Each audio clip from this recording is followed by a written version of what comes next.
اچھا جی، سورہ المائدہ. سورہ المائدہ الحمدللہ سورہ المائدہ قرآن کی وہ امپورٹنٹ اور یونیک سورہ ہے جو سب سے آخر میں نازل ہوئی. سب سے آخر میں نازل ہونے کی وجہ سے اس سورت کے جو حلال ہیں وہ ایبسولوٹلی حرام ہے، حلال ہیں، اور جو حرام ہے وہ ایبسولوٹلی حرام ہے. میں نے آپ کو بتایا تھا کہ دین جو ہے وہ گریجولی آیا. اللہ سبحانہ و تعالیٰ جہاں پہ اللہ کے نبی کو بھیجتا تھا ان کے لوگوں کی مینٹالٹی کے مطابق ان سے ڈیل کرتا تھا، اور پھر بہت ساری چیزیں گریجولی حلال ہوئیں، گریجولی حرام ہوئیں.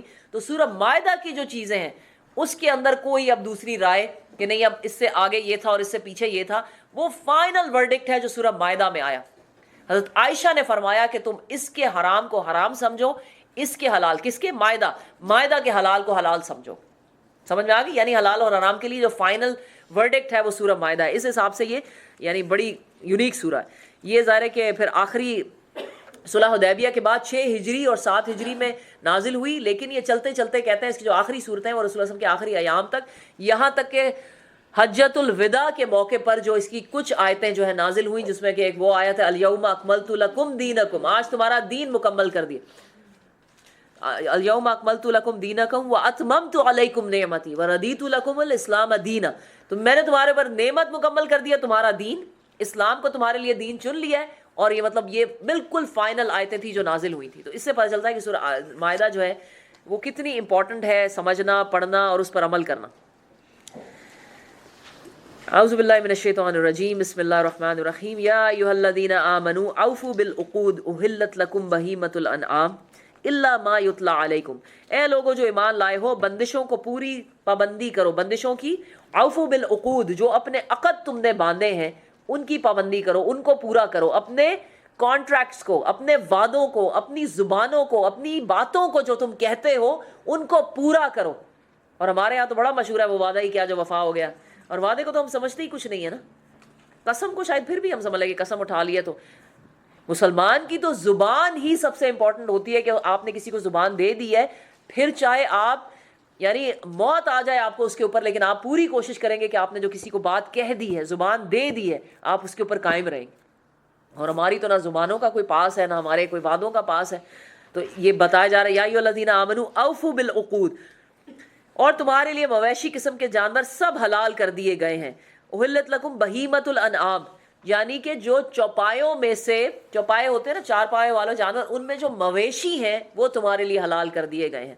مگر وہ لیکن جو نہیں حلال وہ تم پر ابھی پڑھ کر بتا دیا جائے گا کہ کون سے حلال نہیں ہے، مگر سوائے ان کے جو آگے چل کر تم کو بتایا جائے گا. لیکن احرام کی حالت میں، احرام کی حالت میں شکار کو اپنے لیے حلال نہ کرو، بے شک اللہ جو چاہتا حکم دیتا ہے.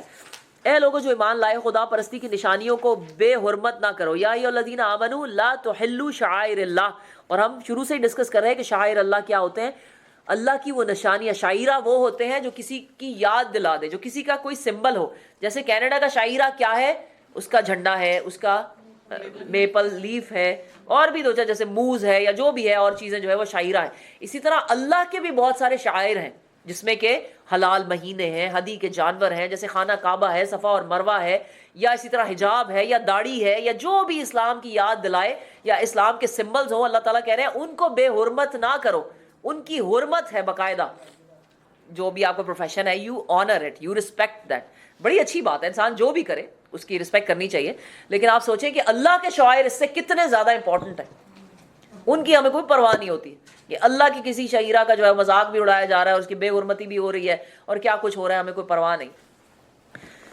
نہ حرام مہینوں میں سے کسی کو حلال کر لو، نہ قربانی کے جانوروں پر دست درازی کرو، نہ ان جانوروں پر ہاتھ ڈالو جن کی گردنوں میں نظر خداوندی کی علامت کے طور پر پٹے پڑے ہوئے ہیں. یعنی پٹے کا مطلب، قلائد کا مطلب ان کی گلوں میں نا اسپیشل گارلینڈ ڈال دیا کرتے تھے. جانور جو اللہ کے لیے قربان ہونے جا رہے ہوتے ہیں نا، وہ اسپیشل جانور ہوتے ہیں. They are actually chosen by اللہ سبحانہ و تعالیٰ. اسی لیے ہمیں بھی یہ بچپن میں جب ہمارے گھر بھی قربانی کے جانور آتے تھے تو کیسے یعنی اس کو خاص محبت سے رکھا جاتا ہے، اس کی ایکسٹرا آرڈنری اس کی خدمت ہوتی تھی. بلکہ کچھ لوگ تو اس کے اوپر پینٹ بھی کرتے ہیں، مہندیاں لگاتے ہیں، تو پتہ نہیں کیا کیا کرتے ہیں. تو اس کو سجانا، تو یہ طریقہ بھی ایک یعنی شعیرہ ہے، اسلام کا ہی شعیرہ ہے کہ وہ پتہ لگ جائے کہ یہ اللہ کے لیے قربان ہونے جا رہا ہے جانور. خداوندی کی علامت کے طور پر پٹے پڑے ہوئے ہیں. نہ ان لوگوں کو چھیڑو جو اپنے رب کے فضل اور خوشنودی کی تلاش میں مکان محترم کعبے کی طرف جا رہے ہو. یعنی جب کوئی حج کرنے جا رہا ہو تو وہ بھی اللہ کا ایک شعیرہ بن جاتا ہے. ہاں جب احرام کی حالت ختم ہو جائے تو شکار تم کر سکتے ہو. اور دیکھو ایک گروہ نے جو تمہارے لیے مسجد حرام کا راستہ بند کر دیا تھا تو اس پر تمہارا غصہ تمہیں اتنا مشتعل نہ کر دے. امیجن دیٹ کہ مسلمانوں کا راستہ بند کر دیا تھا انہوں نے مسجد حرام میں جانے کا, تو اللہ تعالیٰ کہہ رہے ہیں تم یہ نہ کرنا, تمہیں اتنا مشتعل نہ کر دے کہ تم بھی ان کے مقابلے میں ناروا زیادتیاں کرنے لگو. نہیں, جو کام نیکی اور خدا ترسی کے ہیں ان میں سب کے ساتھ تعاون کرو, اور جو گناہ اور زیادتی کے کام ہیں ان میں سے کسی کے ساتھ تعاون نہ کرو. کتنی یہ پیاری یہ آیت ہے, سبحان اللہ. وَتَعَاوَنُوا عَلَى الْبِرِّ وَالتَّقْوَى وَلَا تَعَاوَنُوا عَلَى الْإِثْمِ وَالْعُدْوَانِ. نیکی کے کام میں چاہے کوئی کافر ہو, مشرک ہو, اہل کتاب ہو, کوئی مجوسی ہو, کوئی فاسق ہو, فاجر ہو, جب کوئی نیکی کا کام کر رہا ہو تو یو شوڈ سپورٹ ہم. یہ مت کہو رہے ہیں ہمیں پتہ ہے اس کی اوقات کا, یہ اصل میں کیا ہے. اور کوئی برائی کا کام کر رہا ہو تو کتنا ہی نیکدار دیندار بندہ ہو, آپ اس کو کبھی سپورٹ نہ کریں. تم پر حرام کر دیا گیا ہے, اللہ سے ڈرو, اس کی سزا بہت سخت ہے. تم پر حرام کیا گیا ہے, اب 4 چیزیں جو ہم پہلے بھی پڑھ کے آئے ہیں وہی حرام ہے. کیا ہے؟ مردار, جو جانور مر گیا ہو بغیر ذبح ہوئے وہ مردار ہے. خون, سور کا گوشت, اور وہ جانور جس کے اوپر خدا کے سوا کسی اور کا نام پڑھ کر اسے ذبح کیا گیا ہو.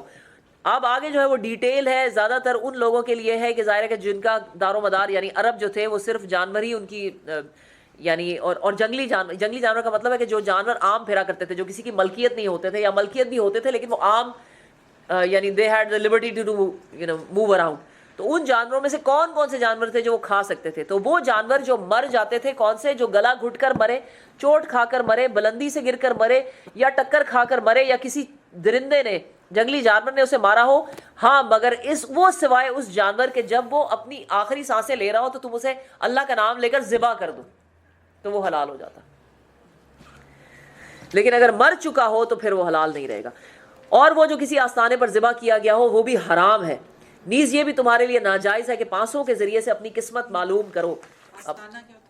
آستانہ ناٹ ایگزیکٹلی مزار, لیکن مزار بھی اس میں آ جاتا ہے. آستانہ کا مطلب ہے کوئی بھی عبادت کی جگہ جہاں پر, یعنی وہاں تو آستانہ وہ ہوتا تھا جہاں کوئی بت نصب ہوتے تھے تو بتوں کے لیے جا کر وہاں پہ ان کو کرتے تھے, لیکن اس میں ظاہر ہے کہ مزار بھی آ جاتے ہیں. لیکن اس میں کسی نے یہ کوشچن پوچھا تھا, اور it is very important to میرے خیال ایکسپلین, کہ کبھی کبھی ایسا ہوتا ہے کہ مزاروں کے اوپر جیسے لنگر لگا ہوتا ہے اور وہاں پہ لوگ کھانے والے بیٹھے ہوتے ہیں, غریب لوگ, تو آپ وہاں پر اس نیت سے کہ غریبوں کو کھانا کھلا رہے ہیں آپ وہاں پہ جا کے دے دیتے ہیں, اور آپ کی نیت صرف اللہ کی کے لیے ہوتی ہے, اس میں کوئی شرک نہیں ہوتا, اس میں کسی مزار والے کا نام نہیں ہوتا, اس میں کسی اور کا ثواب نہیں ہوتا, تو وہ جائز اور الاؤڈ ہے. سمجھ میں آ گئی؟ وہ آپ کر سکتے ہیں. نیز یہ بھی تمہارے لیے ناجائز ہے کہ پانسوں کے ذریعے سے اپنی قسمت معلوم کرو. پانسوں کا مطلب قسمت کے حال معلوم کرنا کسی بھی طریقے سے, یعنی آپ چاہے تو ایسٹرولوجر کے پاس جائیں یا پالمسٹ کے پاس جائیں یا ٹیرو کارڈ کے تھرو یا کریں یا طوطے سے فال نکلوائیں یا کچھ بھی کریں. ویسے why is it so important کہ ہمیں اپنی قسمت کا حال معلوم ہو کہ ہمارے ساتھ کل کیا ہونا؟ کیوریوسٹی. اسی کے بعد پھر انسان کی بری حالت بھی ہوتی ہے نا. مجھے میں نے آپ کو قصہ سنایا تھا کہ وہ ایک لڑکی نے کہا تھا کہ فرینڈس ملی تھی کافی سالوں کے بعد, تو اس نے کہا کہ میری طلاق ہو گئی. تو اس نے کہا کیوں, تمہارے ہسبینڈ بہت برے تھے؟ تو اس نے کہا کہ نہیں برے تو نہیں تھے, لیکن تمہیں یاد ہے پیر صاحب نے کہا تھا کہ میری دوسری شادی کامیاب ہوگی. تو پھر یہ حال ہو جاتا ہے سم ٹائمز. یہ سب افعال فسق ہیں. آج کافروں کو تمہارے دین کی طرف سے مایوسی ہو چکی ہے, لہٰذا تم ان سے نہ ڈرو بلکہ مجھ سے ڈرو. آج میں نے تمہارے دین کو تمہارے لیے مکمل کر دیا. بہت ہی خوبصورت آیت ہے. جب یہ آیت نازل ہوئی تھی تو یہود نے حضرت عمر کو جا کر کہا تھا کہ اگر یہ آیت ہماری کتاب میں نازل ہوئی تھی تو وہ ہمارے لیے سیلیبریشن کا دن ہوتا. تو حضرت عمر نے کہا, ان کو آگے سے جواب دیا تھا کہ ہمارے لیے بھی وہ سیلیبریشن کا دن ہے, کیونکہ یہ حجۃ الوداع پہ نازل ہوئی تھی. اور حج پہ کیا ہوتا ہے؟ حج پہ جو لوگ حج پہ جاتے ہیں وہ تو حج کرتے ہیں, جو یہاں ہوتے ہیں وہ کیا کرتے ہیں؟ عید مناتے ہیں. تو ہمارے لیے بھی عید کا دن ہے. الیوم اکملت لکم دینکم, بہت ہی خوبصورت آیت ہے کہ آج تمہارا دین مکمل ہو گیا ہے. اب اس کے اندر کوئی کمی کوئی بیشی, کوئی یہ نہیں کہہ سکتا کہ نہیں رسول اللہ صلی اللہ علیہ وسلم کو یہ بات تو پتہ نہیں تھی اور میں نے یہ بات بتائی ہے کہ اب دین میں یہ چیز بھی ایڈ کر لیں. وَأَتْمَمْتُ عَلَيْكُمْ نِعْمَتِي, اور میں نے تمہارے لیے یہ اپنی نعمت مکمل کر دی ہے. کیا نعمت مکمل کر دی ہے؟ قرآن کی نعمت مکمل کر دی ہے. قرآن تمہیں مکمل طور پر ہدایت کی شکل میں دے دیا. یہد اللہ, جس کو اللہ سبحانہ وتعالیٰ ہدایت دے دیں, وَيَهْدِ اللَّهُ هُوَ الْمُهْتَدِ وَمَن يُضْلِلْ فَمَن تَجِدَ لَهُ وَلِيًّا مُرْشِدًا. کوئی جس کو اللہ گمراہ کرنا چاہے اس کی کوئی ہدایت نہیں ہو سکتی, اور جس کو اللہ ہدایت دینا چاہے اسے کوئی گمراہ نہیں کر سکتا. وَرَضِيتُ لَكُمُ الْإِسْلَامَ دِينًا, اور تمہارے لیے میں نے دین اسلام پسند کر لیا. اور آگے چل کے نام ذکر آئے گا, اللہ سبحانہ وتعالیٰ کہیں گے میں نے تمہارا نام مسلم رکھا ہے. مسلم، ہمارا نام مسلمان ہے اور اس کے سوا کچھ بھی نہیں. تو تم کیا کرو، تمہارے لیے اسلام کو تمہارے دین کی حیثیت سے قبول فرما لیا ہے، لہٰذا حرام و حلال کی جو قیود تم پر عائد کی گئی ہیں، یعنی جو پابندیاں ہیں ان کی پابندی کرو. البتہ جو شخص بھوک سے مجبور ہو جائے، مجبور ہو کر ان میں سے کوئی چیز کھا لے بغیر اس کے کہ گناہ کی طرف اس کا میلان ہو، یعنی یہ نہیں کہ جان بوجھ کے گناہ کرے اور اس کو پھر انجوائے بھی کرے، تو پھر اگر بھوک سے اتنا مجبور ہو جائے تو پھر وہ حرام کھا سکتا ہے. بے شک اللہ معاف کرنے والا ہے اور رحم فرمانے والا ہے. لوگ پوچھتے ہیں کہ ان کے لیے کیا حلال کیا گیا ہے. کہو تمہارے لیے ساری پاکیزہ چیزیں حلال کر دی گئی ہیں. ہر وہ چیز that is good in this world is halal, whatever that is good. اور ہمیں یہ ایمان ہونا چاہیے کہ جو اللہ نے حرام کیا ہے there is no good in it. وہ بالکل طیب نہیں تھی، وہ پاکیزہ نہیں تھی. اور جن شکاری جانوروں کو تم نے سدھایا ہو، اور پتہ اس بارے میں جیسے میں نے آپ کو کہا نا کہ بہت زیادہ ایکسٹریمسٹ نہیں ہونا چاہیے دین کے معاملے میں. اپنی عبادتوں کے معاملے میں ہو آپ چوزی ہو، پکی ہو، میں نے یہ کرنا یہ نہیں کرنا، یہ میں جب تک دیکھ نہیں لوں گی حدیث میں یہ کام نہیں کروں گی. باقی چیزوں میں اتنی چھان پٹک اور اتنا ایکسٹریم لیول پہ جانا اور پھر بہت یعنی ہر وقت یہی سوچتے رہنا، یہ پسندیدہ نہیں ہے. اگر آپ کو پتہ چل گیا ایک چیز حلال ہے تو اس کو انجوائے کریں، اللہ کی نعمت سمجھ کے کھائیں. اور جن شکاری جانوروں کو تم نے سدھایا ہو، جن کو خدا کے دیے ہوئے علم کے بنا پر تم شکار کی تعلیم دیا کرتے ہو، وہ جس جانور کو تمہارے لیے پکڑ رکھیں اس کو بھی تم کھا سکتے ہو. یعنی وہ کتے یا وہ جانور، کچھ لوگوں نے تو ایکچولی اور بھی قسم کے جانور جو ہیں وہ سدھائے ہوتے ہیں اپنا شکار پکڑنے کے لیے. یہ ظاہر ہے اس زمانے میں ہوتا تھا، آج کل تو ایسا نہیں ہے کہ آپ شکار کے لیے جانور رکھے جائیں، پتہ نہیں ہوتے ہوں گے، آج کل بھی ہوتے ہوں گے. بڑا یہ ایک فیسینیٹنگ ایکسپیرینس ہوتا ہے الحمدللہ. تو جانور کو اگر آپ بسم اللہ پڑھ کر چھوڑتے ہیں شکار کے اوپر تو وہ جس جانور کو پکڑ کے آپ کے لیے رکھے گا وہ حلال ہوتا ہے. البتہ اس پر اللہ کا نام لے لو اور اللہ کا قانون توڑنے سے ڈرو، اللہ کو حساب لیتے دیر نہیں لگتی. آج تمہارے لیے ساری پاکیزہ چیزیں حلال کر دی گئی ہیں. اہل کتاب کا کھانا تمہارے لیے حلال کر دیا ہے اور تمہارا کھانا ان کے لیے حلال کر دیا ہے. اہل کتاب کا حلال کھانا حلال کر دیا. اس کا مطلب یہ نہیں کہ اگر وہ پورک کھا رہے ہیں تو آپ کہہ دیں نہیں جی اہل کتاب کا تو پورک بھی حلال ہے کیونکہ ان کا کھانا ہے. ان کا حلال کھانا حلال یعنی کوشر حلال کر دیا گیا. ایک تو جوز کا کوشر ہے جو ہے وہ میں نے آپ کو بتایا کہ وہ تو حلال سے بھی زیادہ پابندی کرتے ہیں حلال کی. اس کے بعد جو اہل کتاب کا مثلا وہ اب جو مطلب ویجیٹیرین بھی تو کھا سکتے ہیں نا، تو ان کے ویجیٹیرین آپ کے لیے حلال ہے. اچھا تو اللہ کا قانون توڑنے سے ڈرو. اہل کتاب کا کھانا تمہارے لیے حلال کر دیا گیا اور تمہارا کھانا ان کے لیے، اور محفوظ عورتیں بھی تمہارے لیے حلال کر دی گئی ہیں. والمحصنات من المؤمنات والمحصنات من الذین اوتوا الکتاب من قبلکم. اہل کتاب کی محصنات عورتیں بھی تمہارے لیے حلال کر دی گئی ہیں، یا ان سے نکاح کی اجازت تمہیں دے دی گئی ہے، یا ان قوموں میں سے جو جن کو تم سے پہلے کتاب دی گئی تھی. اس سے پتہ چلتا ہے کہ جوز اور کرسچنز وہ عورتیں ہیں کہ جن کے ساتھ ان کو اسلام قبول کرائے بغیر بھی نکاح جو ہے وہ مردوں کا جائز ہے، بشرطے کہ تم ان کے مہر ادا کرو. نکاح میں ان کو محافظ بنانے کے لیے، نہ یہ کہ آزاد شہوت رانی کرنے لگو یا چوری چھپے آشنائیاں کرو. اور جو کسی نے ایمان کی روش پر چلنے سے انکار کیا تو اس کا سارا کارنامہ زندگی ضائع ہو جائے گا اور وہ آخرت سے دیوالیہ ہوگا. اے لوگوں جو ایمان لائے ہو، جب تم نماز کے لیے اٹھو تو چاہیے کہ اپنے منہ اور ہاتھ، اب یہ وضو کا طریقہ بتایا جا رہا ہے فائنلی. کسی نے پوچھا تھا یہ سوال جب ہم نے یہ سورہ مائدہ پڑھی تو کسی نے کہا کہ یہ سورہ مائدہ تو آخر میں نازل ہوئی ہے تو وضو کا طریقہ اس میں سکھایا جا رہا ہے، تو کیا اس سے پہلے وضو کا طریقہ تھا ہی نہیں؟ نماز تو کب فرض ہوئی ہے مسلمانوں پر؟ معراج پر. تو کیا اس سے پہلے نہیں تھا؟ تو وضو بھی ساتھ ہی فرض ہو گیا ہوا تھا، صرف قرآن میں وہ اب آیا تاکہ اس کو ایک فائنل شکل دے دی جائے. ٹھیک ہے، جب تم نماز کے لیے اٹھو. اور یہ جو ہے نا یہ نماز، یہ وضو کے آپ سوچیں کہ پلرز ہیں. اصل وضو کا طریقہ وہی ہے جو سنت سے ہمیں پتہ چلتا ہے. ٹھیک ہے، تو جب تم نماز کے لیے اٹھو تو چاہیے کہ اپنے منہ اور ہاتھ کونیوں تک دھو لو، سروں پر ہاتھ پھیر لو اور پاؤں ٹخنوں تک دھو لیا کرو. اگر جنابت کی حالت میں ہو تو نہا کر پاک ہو جاؤ.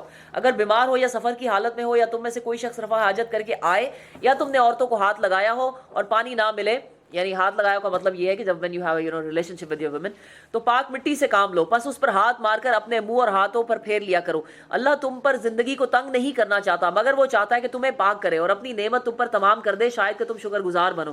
اللہ نے تم کو جو نعمت عطا کی ہے اسلام کی اور قرآن کی، اس کا خیال رکھو اور اس پختہ عہد و پیمان کو نہ بھولو جو اس نے تم سے لیا ہے، یعنی تمہارا یہ قول کہ ہم نے سنا اور اطاعت قبول کر لی. اللہ سے ڈرو، اللہ دلوں کے راز تک جانتا ہے. اے لوگوں جو ایمان لائے ہو، اللہ کی خاطر راستی پر قائم رہنے والے اور انصاف کی گواہی دینے والے بنو کسی گروہ کی دشمنی تم کو اتنا مشتعل نہ کر دے کہ انصاف سے پھر جاؤ. عدل کرو, یہ خدا ترسی سے زیادہ مناسبت رکھتا ہے. اللہ سے ڈر کر کام کرتے رہو, جو کچھ تم کرتے ہو اللہ اس سے پوری طرح باخبر ہے. جو لوگ ایمان لائیں اور نیک عمل کرتے رہیں, اللہ نے ان سے وعدہ کیا ہے کہ ان کی خطاؤں سے درگزر کیا جائے گا اور انہیں بڑا اجر ملے گا. رہے وہ لوگ جو کفر کریں اور اللہ کی آیات کو جھٹلائیں تو وہ دوزخ میں جانے والے ہیں.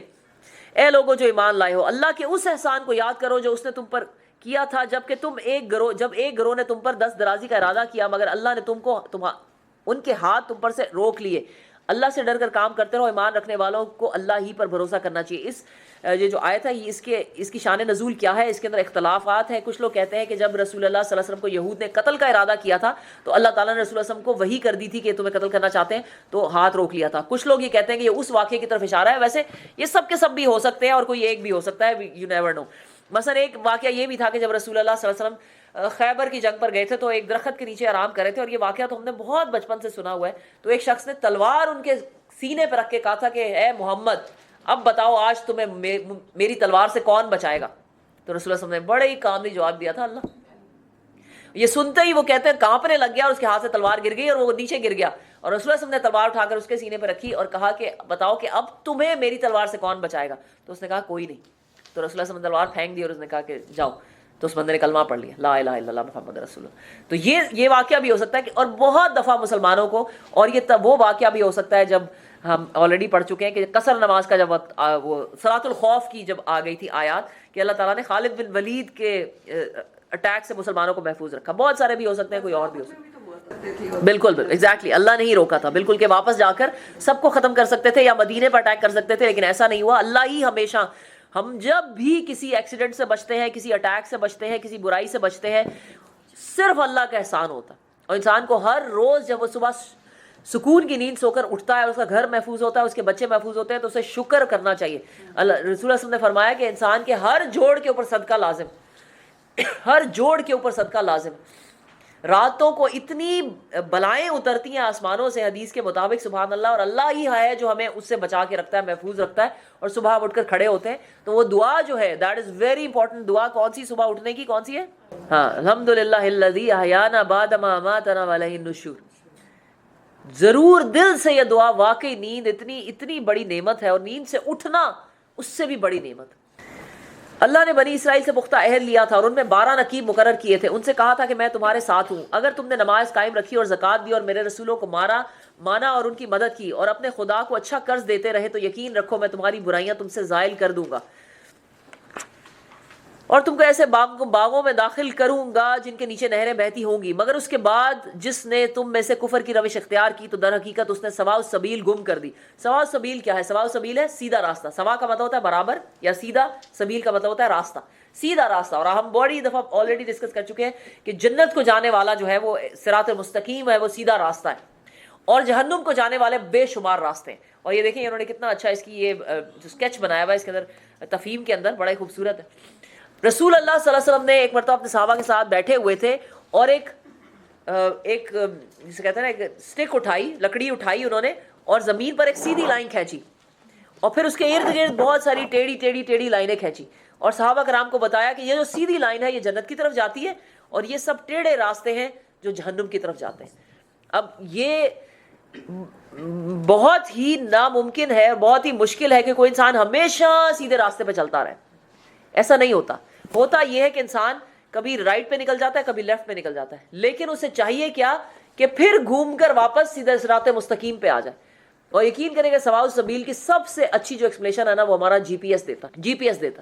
آپ اس کے اندر جنت کا راستہ ڈال دیں کہ میں نے جانا ہے جنت, میں الٹیمیٹ ڈیسٹینیشن جنت الفردوس. اب آپ جتنی دفعہ بھی غلط راستے پہ مڑیں گے وہ آپ کو ری راؤٹ کرا کے اسی راستے پہ لے کر آتا ہے. یہ ہے سواء السبیل. ایسا نہیں ہوگا کہ آپ کبھی غلط راستے پہ, آپ میں سے کون ہے جس کے پاس جی پی ایس ہے اور وہ کہے کہ آج تک میں نے جی پی ایس کو کبھی ری راؤٹ کروانے ہی نہیں دیا, میں نے 100% اس کو فالو کیا؟ کوئی بھی نہیں کہہ سکتا. ہم بڑے موڑ مس کر جاتے ہیں, بڑی چیزیں غلط ہو جاتی ہیں, لیکن وہ اللہ کا بندہ یا اللہ کی بندی 50,000 دفعہ اس کی بات نہ مانے, وہ 50,000 دفعہ آپ کو ری راؤٹ کر کے لے آتی سیدھے راستے پہ. پھر یہ ان کا اپنے عہد کو توڑ ڈالنا تھا جس کی وجہ سے ہم نے ان کو اپنی رحمت سے دور پھینک دیا اور ان کے دل سخت کر دیے. اب ہونا چاہیے, اس سے مجھے ایک اور بات یاد آتی ہے کہ جب آپ ہائی وے پہ جا رہے ہوتے ہیں اور آپ ایک غلط ایگزٹ لے لیتے ہیں, سواء السبیل سے آپ ایک غلط ایگزٹ لے لیتے ہیں اور آپ ہائی وے کے اوپر ہیں, اب بہتر تو یہی ہے کہ آپ ری راؤٹ کریں اور فوراً ہی دوبارہ آپ ہائی وے پہ چل جائیں. اگر آپ ذرا دور نکل گئے اور ہائی وے آپ کا دور نکل گیا تو کبھی کبھی کتنے میل دور نکل جاتا ہے انسان, اتنا لمبا چکر لگا کر اور گھوم کر, اور پھر بڑی مشکلوں سے پھر انسان واپس آتا. تو بہتر یہ کہ جب سوال سبیل سے انسان ذرا بھی ہٹنے لگے, واپس قرآن سے جڑے, واپس دین سے جڑے, واپس نیک لوگوں سے جڑے, واپس حدیث کی طرف آئے, واپس سنت کی طرف آئے, واپس اپنے ایسے دوستوں کی طرف آئے جو آپ کو آپ کی غلطیاں بتا کر آپ کو سیدھے راستے پہ رکھتے ہیں. ورنہ انسان کے اندر جو ٹینڈنسی ہے یہ صراط مستقیم سے دور ہٹنے کی, آپ کو بہت دور لے جائے گی. اور ان کے دل سخت کر دیے. اب ان کا حال یہ ہے کہ الفاظ کا الٹ پھیر کر کے بات کو کہیں سے کہیں لے جاتے ہیں. جو تعلیم انہیں نہیں دی گئی اس کا بڑا حصہ بھول چکے ہیں, اور آئے دن تمہیں ان کی کسی نہ کسی خیانت کا پتہ چلتا رہتا ہے. ان میں سے بہت لوگ اس عیب سے بچے ہوئے ہیں, بہت کم لوگ ہیں جو اس عیب سے بچے ہوئے ہیں. بس جب یہ اس حال کو پہنچ چکے ہیں تو جو یہ شرارتیں بھی کریں وہ ان سے عین متوقع ہے, لہٰذا انہیں معاف کرو اور ان کی حرکات سے چشم پوشی کرتے رہو. اللہ ان لوگوں کو پسند کرتا ہے جو احسان کی روش اختیار کرتے ہیں. احسان کیا ہے؟ حق سے بڑھ کر دینا. اسی طرح ہم نے ان لوگوں سے بھی پختہ عہد لیا ہے جنہوں نے کہا تھا ہم نصارہ ہیں. وہ کون ہے؟ حضرت عیسیٰ علیہ السلام کے حواری. مگر ان کو بھی جو سبق یاد کرایا گیا تھا اس کا ایک بڑا حصہ انہوں نے بھی فراموش کر دیا. آخر ہم نے ان کے درمیان قیامت تک کے لیے دشمنی اور آپس کے بغض و عناد کا بیج بو دیا. یہ جوز اور کرسچن کے درمیان, یا پھر کرسچنز کی ہی بہت سارے سیکٹس کے درمیان. آپ کو معلوم ہے کرسچنز کے تو اتنے سیکٹس ہیں کہ امیزنگ, یعنی ہمیں ہی کتنے, یعنی نام ہمارے تو چلو مسلمانوں کے بھی بہت سارے سیکٹس ہیں لیکن جو مشہور ہے وہ تو بڑے کم ناموں میں, ٹھیک ہے, جیسے 2-4 نام ہے جو ہم بتا سکتے ہیں. لیکن ان کے اتنے زیادہ ہے کہ آپ ایک ہی گلی کے اندر 3 چرچز ہوں گے اور تینوں فرق ناموں کے ہوں گے. ایک جو ہے وہ جہوواز وٹنس کا ہوگا, ایک جو ہے وہ رومن کیتھولک ہے, ایک پروٹیسٹنٹس ہے, ایک جو بھی ہے پیربسٹرین چرچ ہے وہ ہوگا, اور ایک جو ہے وہ آرتھوڈاکس ہوں گے, اور ایک وہ. حیران ہو جاتا ہے انسان کہ وہ تو یہ اللہ ہی کی طرف سے ہے, اللہ ہی کی طرف سے. اور آپ کو پتہ ہے کہ ان کے 2 سیکٹس کے درمیان جو ہیں پروٹیسٹنٹس اور جو رومن کیتھولک ہیں, ان کے درمیان کئی سالوں کی جنگیں ہوئی تھیں, کئی لاکھوں ہزاروں لوگ مارے گئے تھے.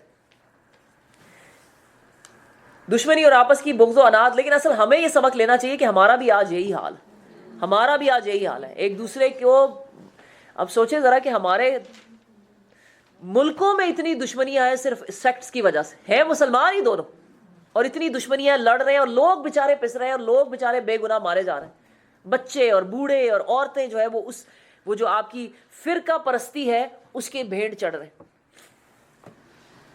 اور ضرور ایک وقت آئے گا جب اللہ انہیں بتائے گا کہ وہ دنیا میں کیا بناتے رہے ہیں. اے اہل کتاب, ہمارا رسول تمہارے پاس آ گیا ہے صلی اللہ علیہ وآلہ وسلم, جو کتاب الہی کی بہت سی ان باتوں کو تمہارے سامنے کھول رہا ہے جن پر تم پردہ ڈالا کرتے تھے, اور بہت سی باتوں سے درگزر بھی کر جاتا ہے. تمہارے پاس اللہ کی طرف سے روشنی آ گئی ہے, اور ایک ایسی حق نما کتاب جس کے ذریعے سے اللہ تعالیٰ ان لوگوں کو جو اس کی رضا کے طالب ہیں سلامتی کے طریقے بتاتا ہے, اور اپنے اذن سے ان کو اندھیروں سے نکال کر اجالے کی طرف لاتا ہے, اور راہ راست کی طرف ان کی رہنمائی کرتا ہے. یقیناً کفر کیا ان لوگوں نے جنہوں نے کہا کہ مسیح ابن مریم ہی خدا ہے. اے محمد صلی اللہ علیہ وسلم ان سے کہو کہ اگر مسیح ابن مریم کو اس کی ماں اور تمام زمین والوں کو ہلاک کر دینا چاہے تو کس کی مجال ہے کہ اس کو اس ارادے سے باز رکھ سکے. اللہ تو زمین اور آسمانوں کا اور ان سب چیزوں کا مالک ہے جو زمین اور آسمان کے درمیان پائی جاتی ہیں. جو کچھ چاہتا ہے پیدا کرتا ہے, اور اس کی قدرت ہر چیز پر حاوی ہے. یہود اور نصارہ کہتے ہیں کہ ہم اللہ کے بیٹے ہیں اور اللہ کے چہیتے ہیں. اس سے پوچھو پھر وہ تمہارے گناہوں پر تمہیں سزا کیوں دیتا ہے؟ در حقیقت تم بھی ویسے ہی انسان ہو جیسے اور انسان خدا نے پیدا کیے ہیں. وہ جسے چاہتا ہے معاف کر دیتا ہے اور جسے چاہتا ہے سزا دیتا ہے. دنیا میں بہت سارے عدل و انصاف فقط حشر پہ موقوف نہیں, عدل و انصاف فقط حشر پہ موقوف نہیں, زندگی خود بھی گناہوں کی سزا دیتی ہے. کچھ گناہ ایسے ہیں جن کی سزا انسان کو دنیا میں ملتی ہے, چاہے اب یہود ہے, نصارہ ہے, مسلمان ہے, جب وہ گناہ کرے گا اللہ تعالیٰ اس کی سزا ضرور دنیا میں دیتا ہے. تو اللہ تعالیٰ کہتے ہیں کہ اگر تم اللہ کے چہیتے ہو اور اللہ نے ہر چیز کے لیے تمہیں معاف کر دیا ہے تو پھر دنیا میں تمہیں کیوں سزا ملتی ہے؟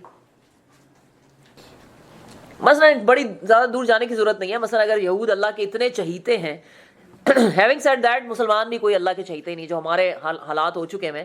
یہود اگر اللہ کے اتنے چہیتے ہیں تو ہٹلر کے ہاتھوں جو ان کی حشر ہوا وہ کیوں ہوا؟ یا اور بھی جب بھی جو قومیں دنیا میں اس طرح جن کا جینوسائیڈ ہو رہا ہوتا ہے یا جو کچھ بھی ان کے ساتھ ہو رہا ہوتا ہے, سبحان اللہ, اگر کوئی اللہ basically the point that I'm trying to make over here is کہ کوئی بھی یہ اپنے نام یا اپنے دین یا اپنی ذات کی وجہ سے اللہ کا چہیتا نہیں ہو سکتا کہ جی ہم فلانے برادری سے تعلق رکھتے ہیں تو ہم اللہ کے چہیتے ہیں، ہم مسلمان ہیں تو ہم اللہ کے چہیتے ہیں. کوئی ایسا نہیں کہہ سکتا. اللہ کا چہیتا وہی ہے جو ایمان لایا اور عمل صالح کرتا رہا، بس. اس کے بعد پیریڈ ہے، فل سٹاپ ہے، اس میں کوئی ایکسیپشن نہیں. اے اہل کتاب، ہمارا یہ رسول تمہارے پاس، ہمارا یہ رسول ایسے وقت تمہارے پاس آیا ہے اور دین کی واضح تعلیم تمہیں دے رہا ہے جبکہ رسولوں کی آمد کا سلسلہ ایک مدت سے بند تھا، تاکہ تم یہ نہ کہہ سکو کہ ہمارے پاس تو کوئی بشارت دینے والا اور ڈرانے والا آیا ہی نہیں. سو دیکھو اب وہ بشارت دینے اور ڈرانے والا آ گیا ہے اور اللہ ہر چیز پر قادر ہے. یاد کرو جب، یعنی کہ رسول اللہ صلی اللہ علیہ وسلم کتنے، حضرت عیسیٰ علیہ السلام جو آخری نبی تھے بنی اسرائیل کے اور دنیا کے بھی آخری نبی تھے، اس کے کتنے عرصے کے بعد پیدا ہوئے تھے؟ تقریباً 600 ساڑھے 600 سال کے بعد آئے. یاد کرو جب موسیٰ نے اپنی قوم سے کہا تھا اے میری قوم کے لوگوں، موسیٰ علیہ السلام نے اپنی قوم سے کہا اے میری قوم کے لوگوں، اللہ کی اس نعمت کا خیال کرو جو اس نے تمہیں عطا کی تھی. اس نے تم میں نبی پیدا کیے، تم کو فرما روا بنایا اور تم کو وہ کچھ دیا جو دنیا میں کسی کو نہ دیا تھا. اللہ سبحانہ و تعالیٰ نے بنی اسرائیل کو، حضرت موسیٰ کی قوم کو بے انتہا معجزے بھی دیے، اور کہتے ہیں کہ تقریباً کوئی 4000 انبیاء تھے جو ان میں بھیجے گئے تھے، اور ایک بھی دن ایسا نہیں ہوتا تھا جب ان کے پاس کوئی نبی نہ ہو. ایک نبی مر جاتا تھا، فوت ہوتا تھا، تو اس سے اسی دن دوسرا نبی اٹھا لیا جاتا تھا، یعنی بھیج دیا جاتا تھا. سبحان اللہ. اس کے علاوہ اللہ سبحانہ تعالیٰ نے ان کو حضرت سلیمان علیہ السلام کے زمانے میں بنی اسرائیل کو وہ یعنی دکھائی تھی حکومت اور طاقت کے جو پوری دنیا میں کسی کو نہیں ملی تھی. یعنی ان کو سلطنت بھی دی، ان کو انبیاء بھی دیے، ان کو حکومت بھی دی، ان کو معجزے بھی دیے، سب کچھ ان کو دیا کہ کسی طرح یہ راہ راست پر آئیں. اے برادران قوم، اس مقدس سرزمین، کون سی سرزمین؟ فلسطین کی سرزمین میں داخل ہو جاؤ جو اللہ نے تمہارے لیے لکھ دی ہے، پیچھے نہ ہٹو اور ورنہ ناکام و نامراد پلٹو گے. انہوں نے جواب دیا اے موسیٰ، وہاں تو بڑے زبردست لوگ رہتے ہیں، ہم وہاں ہرگز نہیں جائیں گے. وہاں پہ عمالقہ ایک قوم تھی جو بستی تھی، جو کہ بڑے اونچے لمبے اور اسٹرانگ پیپل تھے. تو ان کو جب پتا چلا کہ وہاں پہ وہ رہتے ہیں تو ساری بنی اسرائیل نے کہا کہ ہم تو نہیں لڑیں گے، بلکہ انہوں نے کیا کہا، ہم وہاں ہرگز نہ جائیں گے جب تک وہ وہاں سے نکل نہ جائیں. ہاں اگر وہ نکل گئے تو ہم داخل ہونے کے لیے تیار ہیں.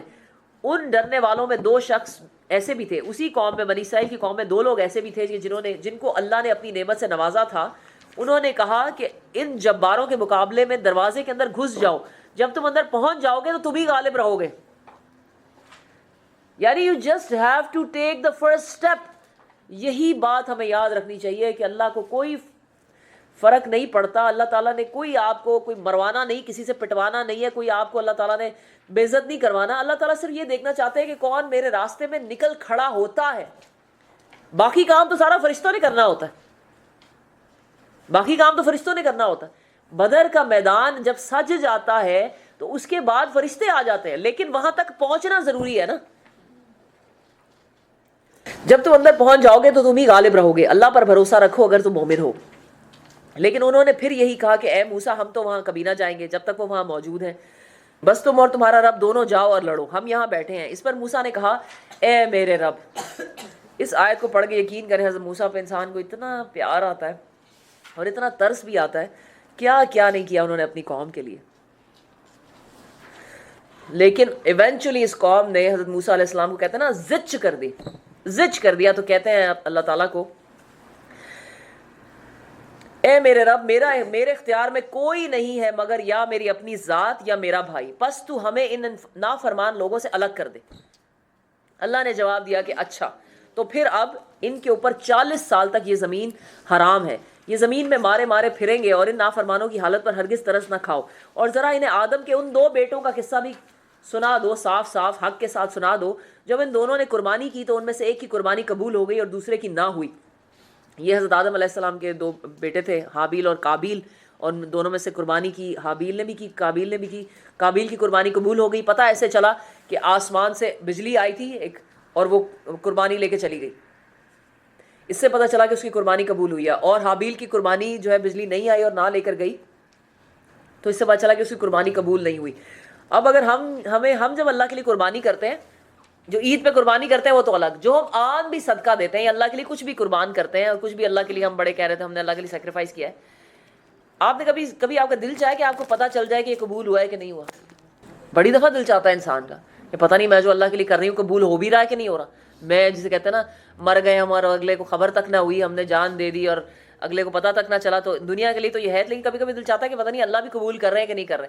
آپ یقین کریں اس واقعے کے بعد انسان کو نا اس میں خیر نظر آتی ہے کہ اگر آپ کی قربانی نہیں قبول ہوتی نا تو انسان ضدی ہو جاتا, انسان اکڑ جاتا. لو جی میں نے اتنی بڑی قربانی کی, اب یہ جو عید والے دن اتنے بڑے بڑے اونٹ اور گائے اور 6 بکرے لوگ قربان کر رہے ہوتے ہیں, پتہ چلے ان میں سے کسی کی قربان نہیں ہوئی, تو آپ مجھے بتائیں کہ ان کے دل میں اللہ کا خوف پیدا ہوگا یا مزید رعونت اور اکڑ اور تکبر پیدا ہو جائے گا؟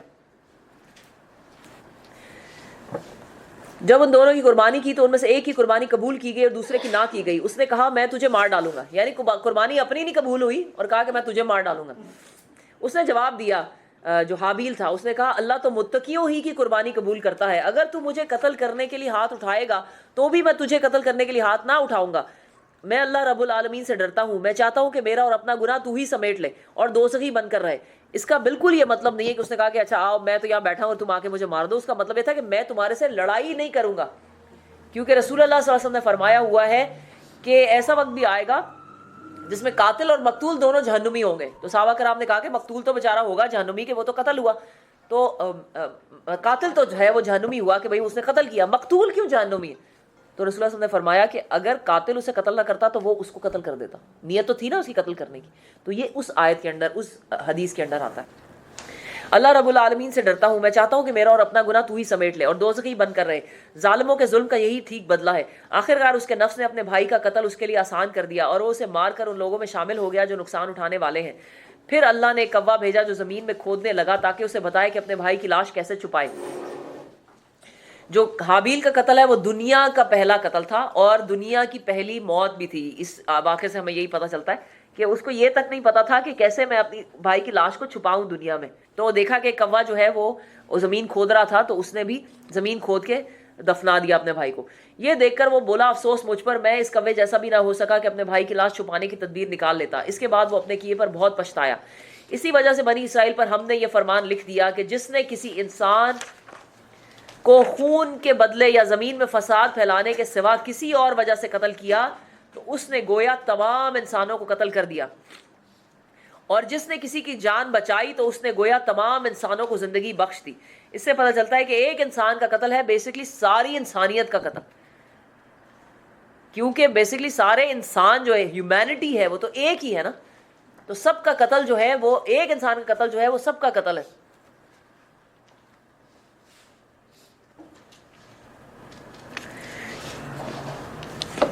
وہ سب کا قتل ہے. اسی طرح ایک انسان کی جان بچانا بھی ساری انسانیت کی جان بچانے کے برابر. اسی وجہ سے کہا جاتا ہے کہ جو ڈاکٹرز ان کو کیا کہا جاتا, مسیحا کہا جاتا, کہ وہ جان بچانے والے ہیں. اور یقین کریں جب ڈاکٹر ایک انسان کی جان بچاتے ہیں تو ساری انسانیت کی جان بچا رہے ہوتے ہیں. اور یہ واقعی بڑا ہی یعنی مشکل پیشہ ہے. ایک تو اس کی پڑھائی اتنی مشکل ہے, اس کے بعد اس میں محنتیں اتنی مشکل ہیں, اس کے بعد the things they witness. اور ہماری بھی ماشاءاللہ ڈاکٹر بہن موجود ہیں, آپ کے لیے بہت دعائیں اور آپ کے لیے بہت گڈ وشز ہیں. واقعی یہ بڑا مشکل پیشہ ہے اور واقعی ڈاکٹروں پہ اللہ کی خاص رحمت اور کرم ہے. اور ضرور ہمیں اس پیشے میں یعنی اپنے بچوں کو بھی بھیجنا چاہیے اور قدر کرنی چاہیے اس پیشے کی. لیکن ایک اور طریقہ بھی ہے انسانیت کو بچانے کا, بھلا کیا ہے؟ بلڈ ڈونیٹ کریں. آپ یقین کریں it is such a satisfying and fulfilling feeling جب آپ کسی کو بلڈ دیتے ہیں اور اس آیت کو رکھ کر صرف اللہ کی خاطر دیں کہ ایک انسان جو آپ بچائیں گے پوری انسانیت کو بچا رہے ہیں آپ. اتنی بڑی بات, ضرور یہاں پہ بلڈ دیں. ہر ایک کو دینا چاہیے, ہر 3 مہینے کے بعد دینا چاہیے. مسلمانوں کو خاص طور پہ حجاب والیوں, ابایوں, نقاب والیوں کو جا کے بلڈ دینا چاہیے, فخر سے دینا چاہیے. اور یہ اتنی اچھی ایک نا سسٹرز کی موومنٹ ہے, really I appreciate them so much, کہ جہاں پہ ایک پلیٹ فارم ہے کہ جب آپ پہنچتے ہیں نا وہ بلڈ ڈونیشن, تو مطلب مجھے لگتا ہے کہ اتنی بڑی نیکی ہے اور اتنی بے ضرر سی نیکی, مطلب آپ کو اس میں کچھ لگتا ہی نہیں. آپ اپنے شوہروں کو, اپنے بیٹوں کو, ایون اپنی بیٹیوں کو, اپنے رشتہ داروں کو, ہر ایک کو بلڈ دینے پہ اکسائیں. اتنی چھوٹی, یعنی کہ سوچیں میں کہہ رہی ہوں فاسٹرنگ کریں, مسلمان بچے اڈاپٹ کریں. آپ کو لگتا ہوگا بڑے کام ہیں, ہمارے میاں اجازت نہیں دیں گے, یہ ہو جائے گا, ہمارا گھر چھوٹا ہے, پتہ نہیں میری بڑی ذمہ داری. ایک خون دینا کتنا کو مشکل کام ہے, کیوں نہیں دے سکتے ہم؟ اس آیت کو ہم کمپلیٹ کر لیں انشاءاللہ. تو جس نے ایک انسان کی جان بچائی اس نے گویا تمام انسانوں کی زندگی بخش دی, مگر ان کا حال, تمام انسانوں کو زندگی بخش دی, مگر ان کا حال یہ ہے کہ ہمارے رسول پہ در پہ ان کے پاس کھلی ہدایت لے کر آئے, پھر بھی ان میں سے بکثرت لوگ زمین میں زیادتیاں کرنے والے ہیں. سبحانک اللہم و بحمدک نشہد ان لا الہ الا انت نستغفرک و نتوب الیک. جزاکم اللہ خیرا کثیرا. السلام علیکم.